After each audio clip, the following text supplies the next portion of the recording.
ആരോ ചെറുകഥാ പുരസ്കാരം ലഭിച്ചിരുന്നു. ആ കഥ ഇങ്ങനെയാണ്. മനസ്സുകൊണ്ട് ആകാശങ്ങൾ വെട്ടിപ്പിടിക്കാം, മറവി കൊണ്ട് യൗവനം നിലനിർത്താം. മനുഷ്യനാകാൻ മാത്രം മന്ത്രമില്ല.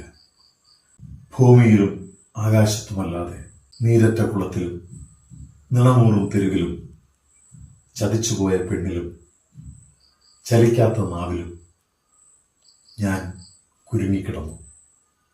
അതാണ് എൻ്റെ ഭാഗ്യം. ആരും എന്നെ തിരിച്ചറിഞ്ഞില്ല. മഴമേഘങ്ങൾ പതുക്കെ പറഞ്ഞു, വ്യഥകൾ വിതറിത്തരാം, നനഞ്ഞുരുകിക്കൊള്ളുക. പറവകൾ ചിലച്ചറിയിച്ചു, നേരം വൈകിയിട്ടില്ല. വിരലിൽ കമ്പി ആഴ്ന്നിറങ്ങും വരെ, സ്ട്രൈക്കർ ഒടിയും വരെ സംഗീതം നിർത്തരുത്. ചിതലരിച്ച പഴയ വീടിന്റെ വാസ്തു തെറ്റിയ വലിയ മുറികളിലിരുന്ന് അമ്മ പെരുകുർത്തു. വെസ്റ്റേൺ കോഴ്സിലവ മുങ്ങിപ്പോയി. വാനം താഴ്ത്താത്ത തറകൾക്കടിയിലൂടെ എലികൾ മാളം തീർത്ത് രസിച്ചു. മഴവെള്ളം മാളങ്ങളിലൂടെ നാഗിനിയെപ്പോലെ ഇഴഞ്ഞു.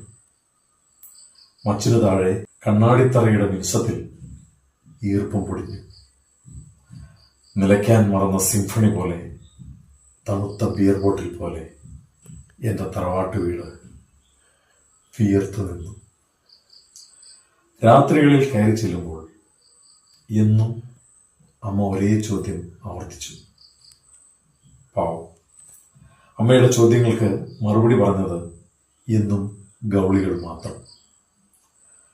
കനത്ത ബീഡിക്കുറ്റികൾ ജനലിലൂടെ പുറത്തേക്കെറിഞ്ഞ് അച്ഛൻ ചുമച്ചു പ്രാഗി. അരയ്ക്ക് കീഴ്പോട്ട് തളർന്നവന്റെ അമർഷത്തിന് പുകച്ചുവ മാത്രം സാക്ഷി. അടുക്കള കരിപുരണ്ട മുഖവും വിടർന്ന കണ്ണുകളുമായി വാതിൽപ്പാതി മറവിൽ അനിയത്തിക്കുട്ടി. അവളും ഈയിടെ ചിരി മറന്നിരിക്കുന്നു. ഊടുമേശമേൽ കാത്തുകിടന്ന തണുത്ത ചോറിൽ വിശപ്പാറിയിട്ടും തിരിച്ചു പോകാൻ വഴിയറിയാതെ അലയുന്ന ഉറുമ്പിൻ പറ്റൻ. മോക്ഷമിനിയെന്ന് നയവഞ്ചകനോ അത്യാർത്ഥിക്കാരനോ മോഷ്ടാവോ ജാരനോ പെൺപിടിയനോ സന്യാസിയോ ആകാനറിയാത്തവൻ എന്നു ജീവിക്കാൻ പഠിക്കും. ചീവീടുകൾ മാത്രം കൂവിയാർത്ത് ചിരിച്ചു.